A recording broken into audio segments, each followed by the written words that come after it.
everybody takes a 3-year loan. a 3-year loan. Everybody will stretch it to Yeah. at least 5. Yeah, I think I'm saying on a typical 7-year loan, Yeah. it's about 600 ringgit a month. Yeah, and on subscription, I would say this amount.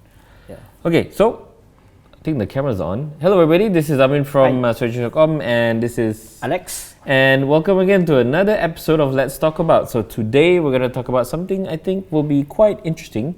It is about car subscription services that are available in the country right now. So Alex has been following the beat extensively and been covering about a number of car subscription services that are available. So some of them you might know, some of them you might not know.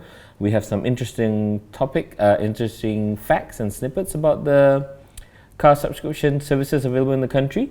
The other thing also, while he was writing the story, we kind of like did some talking, and I was wondering whether it is better to subscribe to a car service or whether it is better to buy a car outright.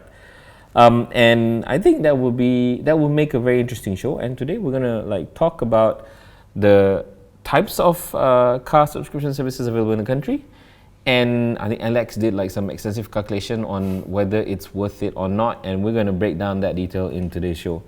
But before we go into that, I think it's obvious that people know how to get a car, but I think let's just break it down. What are the types of how many ways can you own a car in Malaysia? I think the first thing would be the most common would be hire purchase. You get a loan for your car. So essentially, the bank owns your car until you finish paying the loan. As usual, you have to pay a 10% deposit. If you're lucky, you can get 0% deposit. I don't know whether that's still a thing.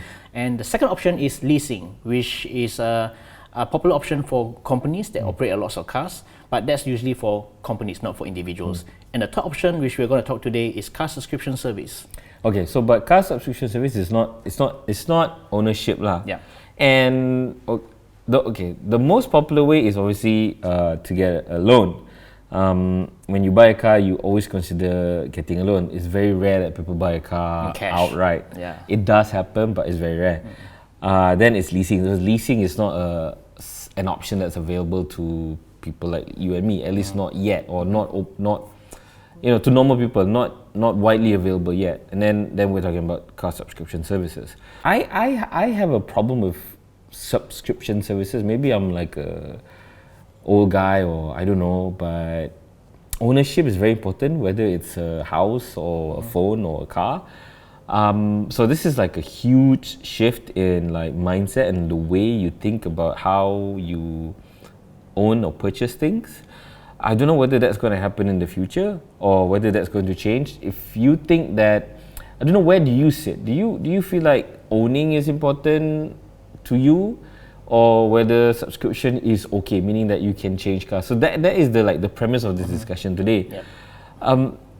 But before we go into that, and hopefully by the end of the show you'll go like, okay, I think I've made my decision, I'm going to try a car subscription service. And we're going to go into the details of like, if you're single, if you have family, how much you want to spend for a car in a month, and whether it's worth it.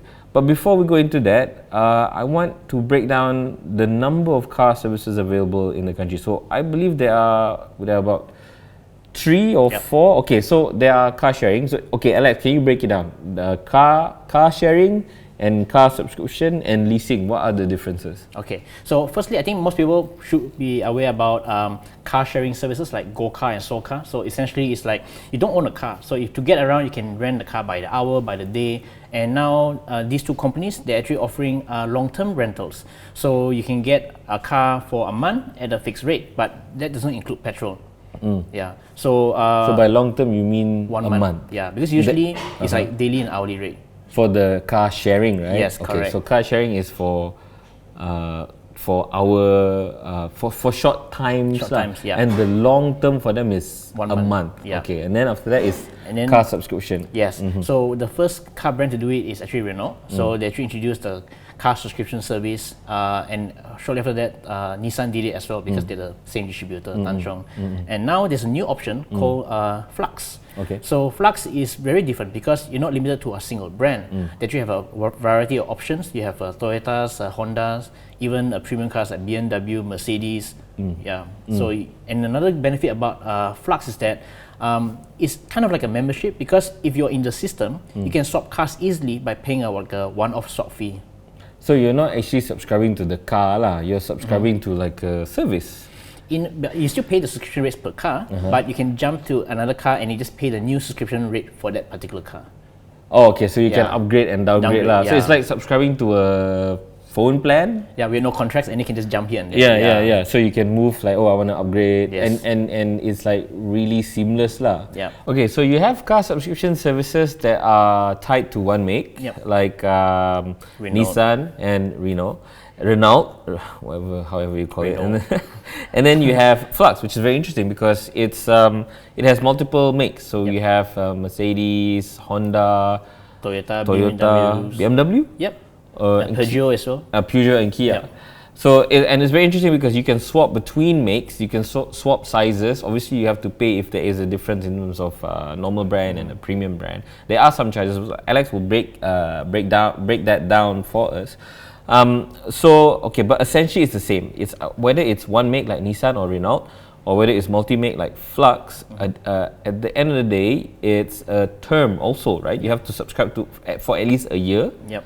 Or up to 3 years, Yep. And you commit to that, but there's a degree of flexibility and there are benefits, right? So you want to talk about the highlights of each of the services? Okay, sure.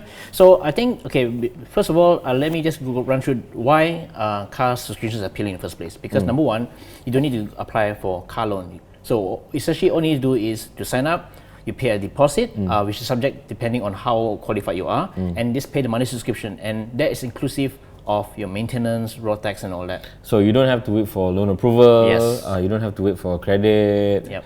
You don't credit check. You don't even have to wait for stock. Yeah. But you have to check whether the subscription cars are available lah. Yep. Okay, so that kind of like alleviates a lot of the pain points in terms of purchasing a car. That's right. Number one is I gotta pay a down payment. And then the stock, the preferred stock, like the color, the make, the model. Yeah. So like always the salesman will always, I don't know, most of the time I hear like a lot of like really nightmarish stories of like you have to wait like 6 months lah, 3 months lah. The salesman will tell you got stock lah, and then don't have stock lah, and then got stock in the color that you want.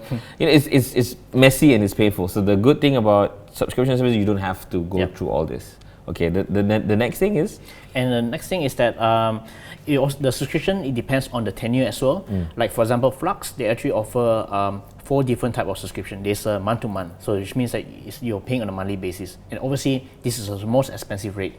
Okay. And you also have the 1 year, 2 years, and 3 years.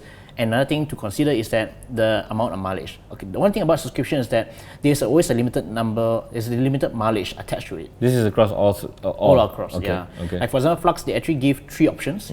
You have one option that you get. Let me just confirm again. You get 1,250 kilometers a month. 1,250. Yeah, or equivalent to 15,000 kilometers per year. That's the lowest. The mileage option. And the next one, which something I would say is more appealing to most average users, would be the 2,000 kilometers a month. So that covers about 24,000 kilometers per year. And of course, there's also the unlimited option, which is going to cost a lot more. Okay. Yeah. How much more? Okay, let me just give an example. Honda City, for example. Okay. If you go, the lowest subscription rate is 1,428 ringgit per month. And that's based on a 3-year contract with 1,250 kilometers. Okay, wait a minute. So it's 1,400 per month for additional mileage or no additional mileage? No additional mileage. Just the base on the 1,200. So the cheapest amount that you need to consider for this service is at least 1,400. This is just for Honda City. There's actually a cheaper option if you go for Kia Picanto. Oh, okay. Yeah. For Honda City lah. Yes, correct. So for a Picanto? A Picanto is much lower. This is actually the cheapest option available on Flux, 814 ringgit. So among all the car subscription services, Flux has the cheapest entry point, which is 800 plus ringgit. Yeah. but you have a mileage limitation of 1,250 kilometers a month and 15,000 kilometers a year. Yeah. What about maintenance and road tax? Those are covered. So one thing good about Flux is they cover everything. You have the road tax is covered, the insurance is covered, even the maintenance is covered.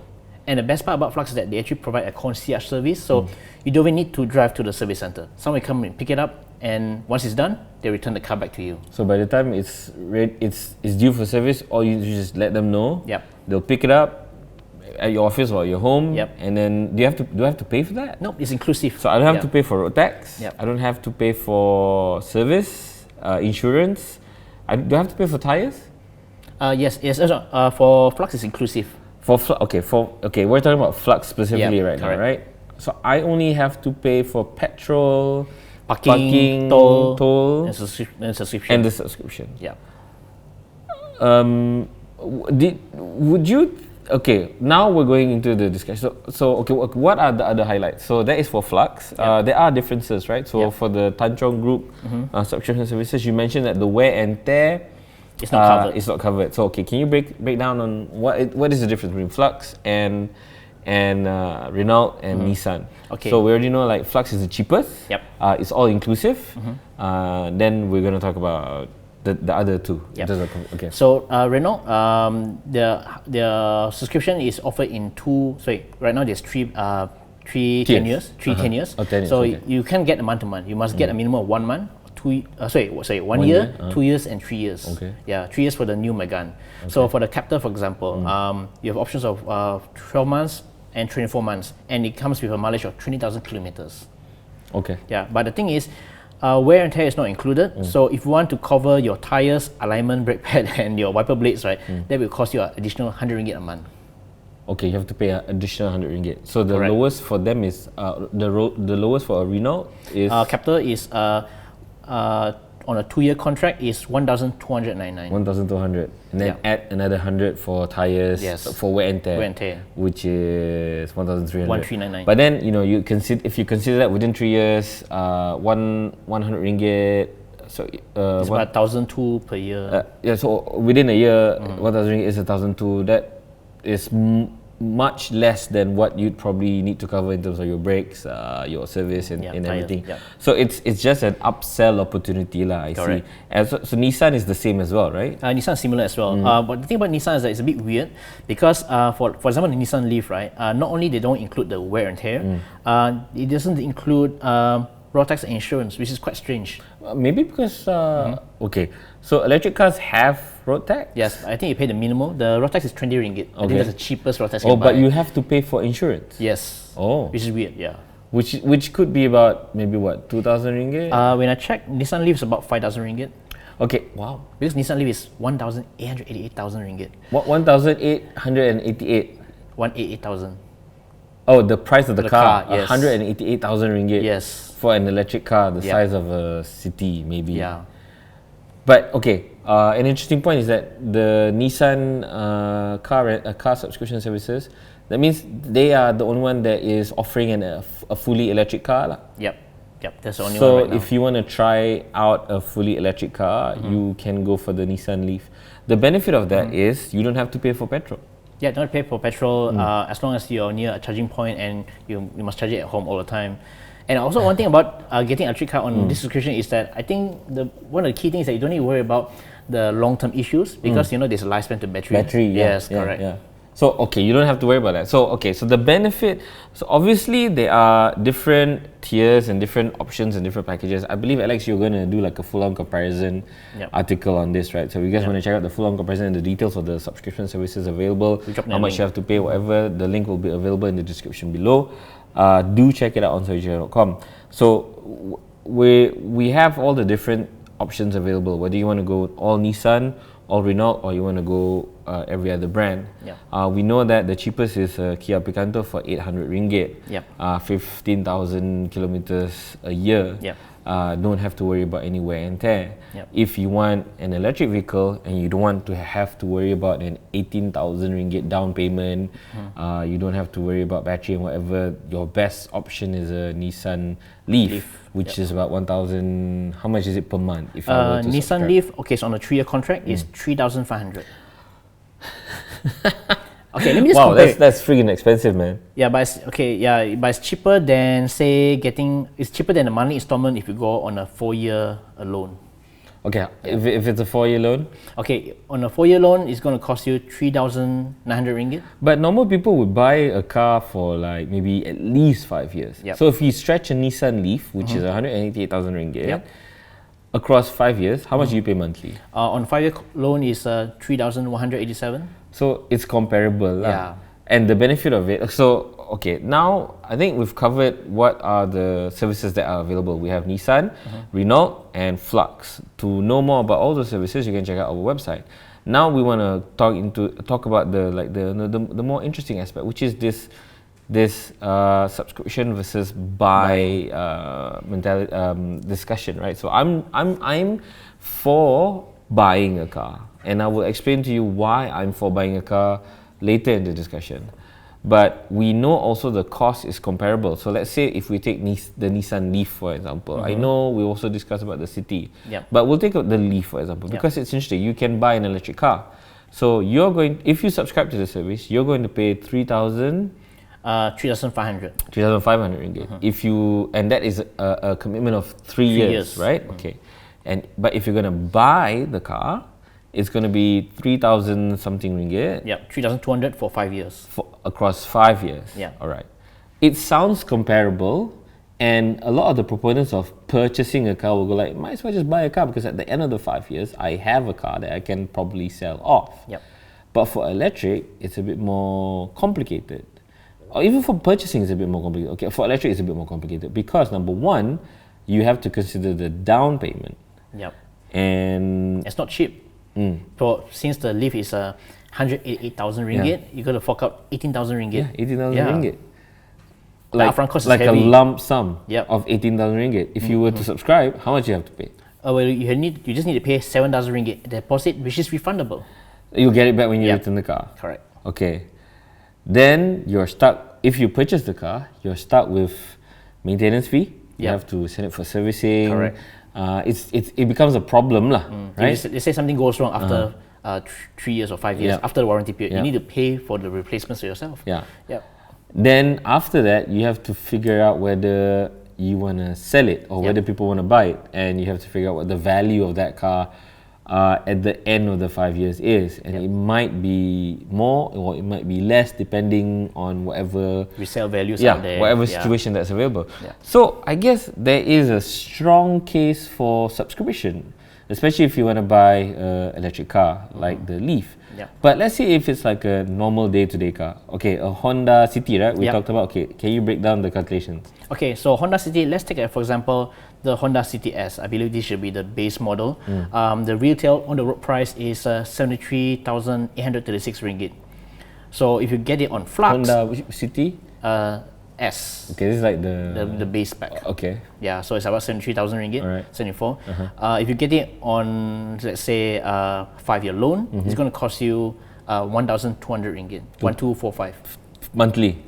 If you buy a normal loan. Okay, that's quite If you expensive. go for a subscription service, if you base on, let's go for 20,000 kilometers mileage on Flux. That's more reasonable. 20,000 per year, right? 24,000 per year. Okay. Yeah. So that on a monthly is 1,585. So it's quite close. But what you do get is that you don't need to worry about road tax, insurance, and also you don't need to pay so much upfront. And if you want to compare, let's say the same tenure, because Flux the maximum is 3 years. And then if the car loan on 3 years, it's going to cost you 1,984 ringgit. So getting a car at the same tenure as subscribing to a car service is going to cost more. Yeah. Everything is going to cost more. It's gonna cost You have more. to consider the down payment, Yes. and then the repayment, the maintenance, and everything. So where do you stand on this in this discussion? Like, are you for subscription or are you not for subscription? We've established that subscription can be cheaper because there's less upfront. Yep. There's actually almost no upfront. You don't have to worry about maintenance, road tax, whatever. Yep. But you have to consider mileage lah. Correct. That's the thing. So mileage is a bummer. So sometimes you want to go long distance, or Balik kampung. or sometimes it could be changing your job. Like for example, if you're staying in one place and next thing you know, you're going to change to another job that's located far away, and that's something you need to consider, because if you exceed the mileage, you need to pay more per kilometer. But okay, going back to the calculation. Okay. Let's say we compare 3 years hire purchase versus 3 years subscription. So if we compare these two, right, the subscription offers lower monthly payments. You pay 1,005 instead of 1,009, so you pay 400 ringgit less. So overall, you pay 21,000 ringgit less Across 3 years. across 3 years. That's inclusive of the deposit and all that stuff. You pay less, and don't forget that subscription saves you money on maintenance, road tax, insurance, wear and tear, and also time spent or sending to the workshop. But if you think about it, right, if you compare, right, after the 3 years high purchase loan, right, you own the car. That's the difference. Yeah. So for 20,000 ringgit extra that you save from subscription, that money you can use to buy an actual car. And if we do a quick check online, let's say Honda City from 2015 or 2016, they're still selling for 50,000 ringgit. So you still get money back. So okay. So I guess it depends on the car mix as well. So like Honda has pretty good resale value. So in this case, right, buying a car is much more worthwhile. Okay. Okay, all right. So if it's like a premium option, so let's say okay, there are a lot of benefits here. So you're saying that buying a car, right, if the resale value is high and the maintenance is not that crazy, like you don't have to replace a gearbox or whatever, is more worth it to buy. Yeah. But consider provided that you sell, provided that you sell, you can sell at a nominal value assuming that which is a fair assumption. But consider people who might not have the means to fork out the upfront, or might not be able to get credit. Subscription allows them to be able to experience at least the car. So let's say you want to splurge for Flux you can go month on month also, right? Yep. So but it costs a lot more. I would recommend that. Yeah, okay. So for example, let's take I think the most extreme car I saw on Flux was the Mercedes CLA 45 AMG. Yes. The retail price for that is, I don't know, I can't remember. I think it should be more than 350. Okay, so Alex is going to look up the retail price. Consider this, right? So for me to own that car, I will have to probably pay the down payment. It's 415,000 ringgit. Okay, so the CLA 45 AMG, right? Yeah. Costs 15. Okay, so that's 41,500 ringgit in down payment. I have to fork up front. Yep. I have to be super good in my credit. I have to be able to pay the repayment across 3 or 5 years, whatever. Yep. Now, I want to try that car. It's probably a nice car, probably for a month. I don't know, maybe I got a bonus. Yep. I want to try that car. With a car subscription service like Flux, I'm able to try the AMG for a month for a relatively low payment of just 4,000 ringgit, right? Oh no, that's based on the cheapest rate, which is the 36-month option. If you're going for the month-to-month, they're going to cost a lot more. How much? According to Flux, right, for the month-to-month subscription, on the lowest mileage, that's going to cost you 6,000 ringgit. Okay, still. Yep. Okay, 6,000 ringgit versus 41,000 ringgit upfront and everything else. Yeah. And I mean, I don't know, for me, it's a no-brainer. Again, if I have that extra money, I just want to splurge for a bit. Maybe I can plonk in 6K to try out the CLA AMG. Yeah. In that instance, subscription allows that flexibility, so you can change cars anytime you want. Yeah. Oh, why not this? You can subscribe for the 3 years package.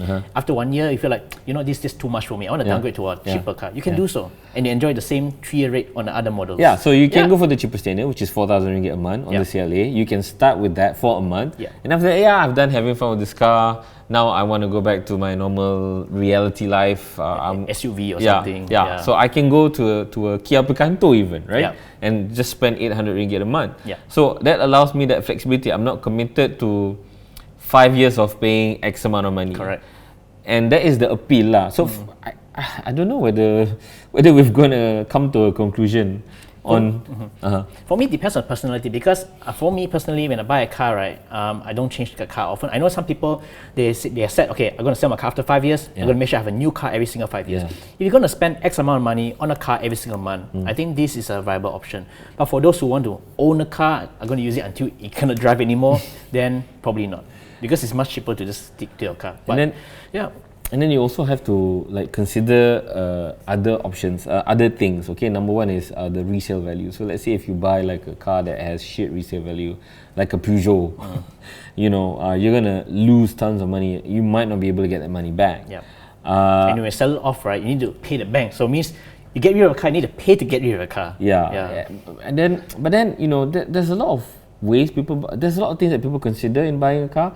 Practicality, fuel consumption, safety, resale value, but not a lot of people consider all of the things. So some people might like a car because it looks good and it has a good price. If the retail is shit, why not? Yep. You know, just go for it now. Figure it out like 5 years down the line or 7 years down the line. Whatever way it is, you're saying that buying a car outright is still going to be worth it. Yeah, because the fact that you can sell it off, and if you're going to use it more than 5 or 7 years after the loan is completed, well, basically that's you're stretching your value actually. If you can continue using after the loan is paid. Yeah, but here, you're stretching. Okay. Yeah, because think about it. Let's say your loan is 5 years, right, and you continue driving for another 5 years. You don't pay a single cent on the installment, but you just pay for service, which I think is still much cheaper. And road tax is like probably nothing. It's going to be cheaper as well. Insurance. That is the other thing, because if you're on a car subscription service, after 3 years you don't have anything, and you're like tied to now commit to another 3 years of whatever it is. So. Okay, think about it this way. I look at it like, okay, if we put this into phone context, you know, there are two type of people. Yeah. One type is every year must change phone. That's why the people go for like Cellcom new phone and Max Evolution, because you know, I don't care about my old phone. I just want to get rid of it, change to a new phone right away, and I just pay X amount every month. The second type of people is that I just going to buy a phone and use it until it dies, like after 5 years. Until there's no like OS support or whatever. Correct. So for those in the second category, this might not be.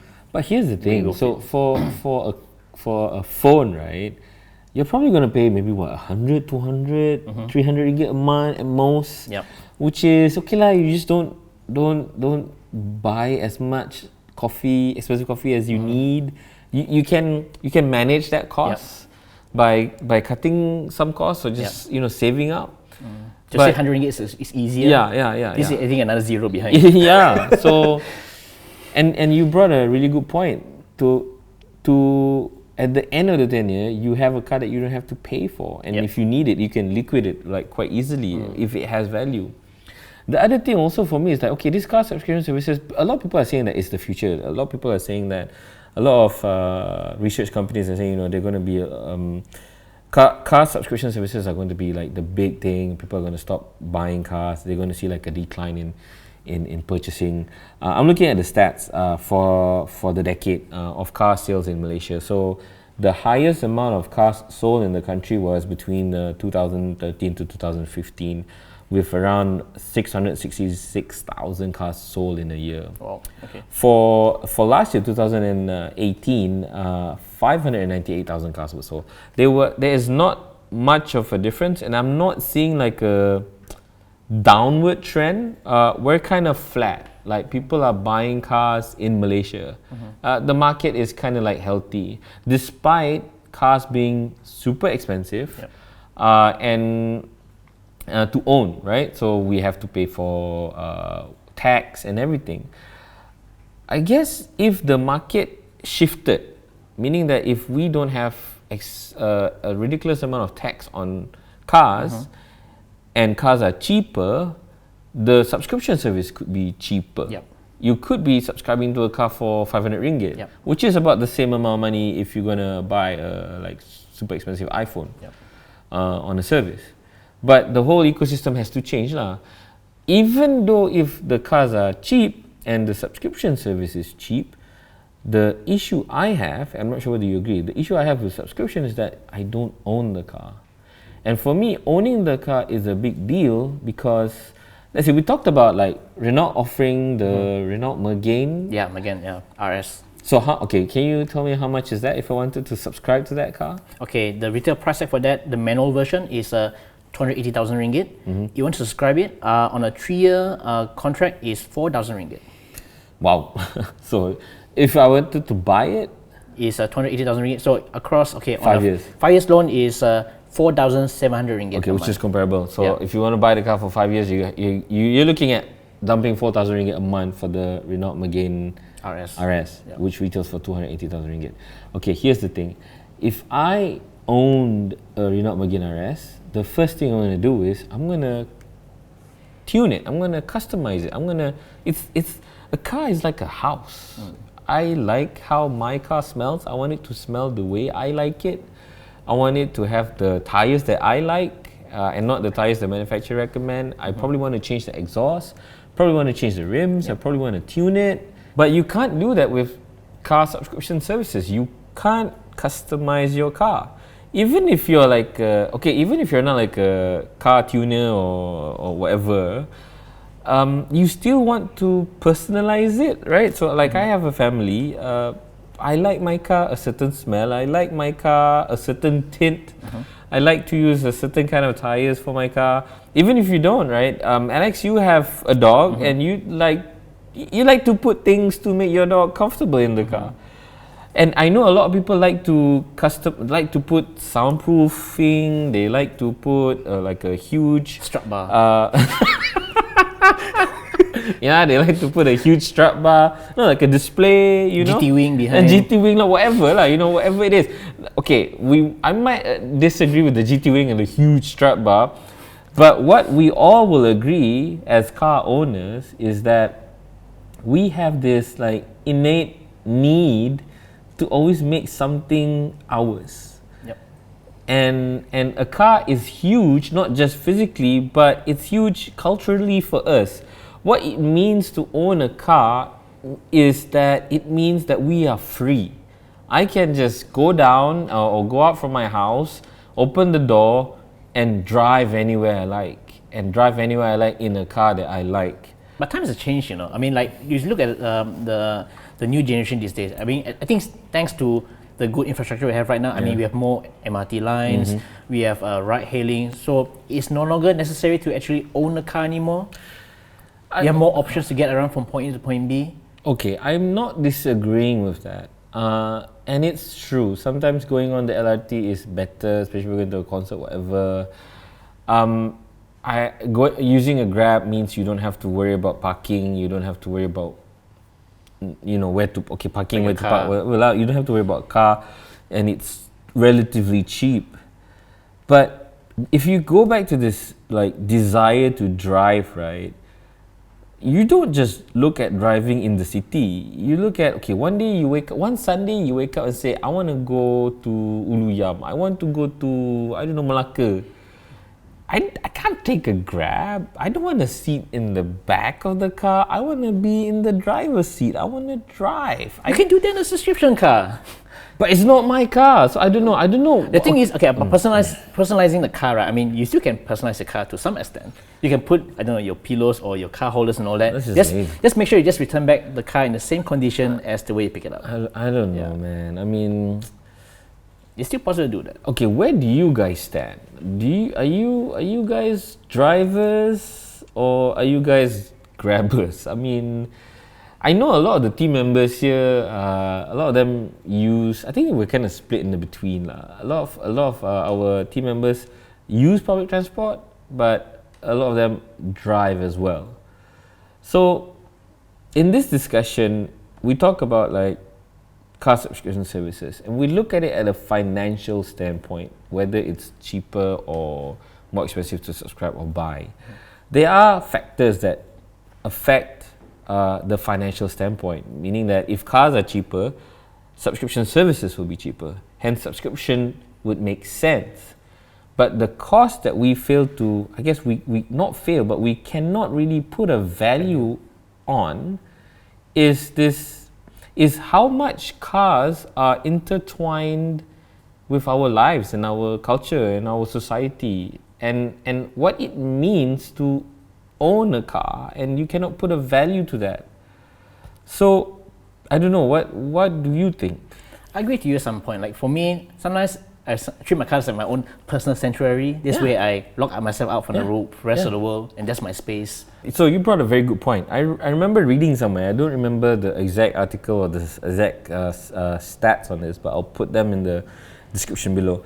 I read that in Japan, people are renting cars. They are subscribing to car. They're renting cars. It's like car sharing. So they're renting cars for car sharing services. But the owners of the services, they realize that the cars are not going anywhere. Not going this way, but this way. I don't know. Okay, we'll read the article, but they're essentially they're not traveling. Okay, they must be doing something else in the car. The cars are not traveling. Exactly, they are doing something else. They are not driving. But what has happened is that cars have become a personal space. So the Japanese people, what happened is that if they are going for lunch and everywhere is too crowded, they just need a place where they can eat. They'll rent a car for an hour, have lunch in the car, and they're done. So what has happened, cars have become, like you mentioned, a space. There's also another interesting article. I will look up for that article. IKEA did a survey, research, I don't know, last year or 2 years ago, I can't remember. But what I remember was one of their key findings is that people are not recognizing office or home as a place where they belong. People are now seeing cars as a more private space. They spend more time in their cars rather than their offices and their houses when they want to be alone. And to me, that just underlines this importance of how personal a car is. It's like your phone. And I still prefer owning phones because everything that's me is in there. So yeah, I think at the end of the day, it's good to have options, car subscription services. But ultimately, I for one, I don't know, you can chime in after this, would still, and I don't see whether this is going to change in the foreseeable future, prefer to own a car rather than to subscribe to a car. So what do you think? What is your opinion on this? Car subscription versus car ownership. For me, one thing I like about car subscription is that it gives you that flexibility. You don't need to go through the hassle of owning a car. But in terms of calculating the actual cost of it, owning a car is still much better. And for me personally, I'm not the type of person who change cars every 5 years. I will just take a car and drive until it dies. And after I pay my loan, basically that's kind of like free usage minus the maintenance cost, and it makes more financial sense. But I do know that some people who change cars every single 3 years or 5 years now and then. So what they do is they fix X amount of money. I'm going to spend like 3,000 ringgit a month for a car, and I want to just drive the latest car without worrying about problems of replacing any components whatsoever after the warranty period. And I guess this makes more sense for them. And it's also good for long-term rentals like expats or people who just need a car for 2 years because of job commitments. Like you said, it's good to have options, but for me ultimately at this situation, I still prefer owning a car.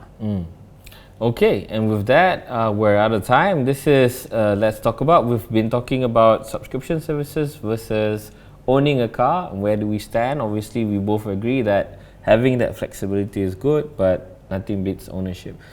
What do you guys think? Are you team own or team buy? Team own and subscribe. Are you team subscribe or team buy or team own? What do you think of the show? Any ideas or suggestions on the topics that we should cover? Let us know in the comment section below. Discuss with us. We'll be more than happy to talk to you guys. Also, don't forget to join our group RKMD on Facebook, where we discuss about recommendations on e-wallets, phones, whatever you need about technology. Let us know in RKMD. We'll be more than happy to help you out. The community there is great in terms of helping out on what you need as well. So that's pretty much it. As always, don't forget to subscribe to our channel if you haven't already. Give us a thumbs up if you like the video. And anything else? If any suggestion for the next topic, please do let us know in the comments down below. Alright guys, thanks for watching. Catch you guys later. Bye.